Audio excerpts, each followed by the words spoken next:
ఏదైతే మేనిఫెస్టోలో చెప్పడం జరిగిందో అవన్నీ కూడా 100% ఘనత శ్రీ జగన్మోహన్ రెడ్డి గారు. జై జగన్. ఎందుకంటే కోవిడ్ టైంలో, కరోనా టైంలో ప్రపంచవ్యాప్తంగా అన్ని రాష్ట్రాలు, అన్ని దేశాలు కూడా ఆర్థికంగా చాలా ఇబ్బందులకు గురి కావడం జరిగింది.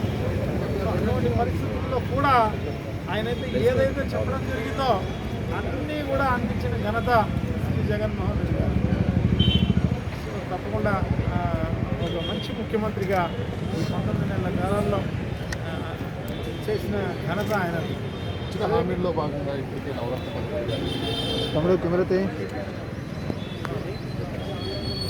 అవును, నవరత్నాలు అనేది ఇవన్నీ కూడా ప్రజలకు సంబంధించిన సమస్యలు.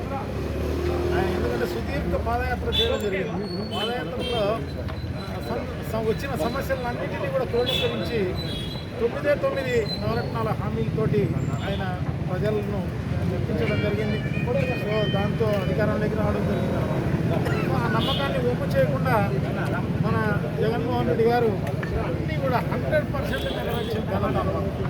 సో తప్పకుండా అదే కాకుండా మొత్తం ఆంధ్ర రాష్ట్రంలో 77,000 కోట్ల రూపాయలతోటి దాదాపు 1,50,000 కోట్ల మంది జనాలకు సంబంధించిన అన్నింటినీ కూడా నెరవేర్చిన ఘనత ఆయన.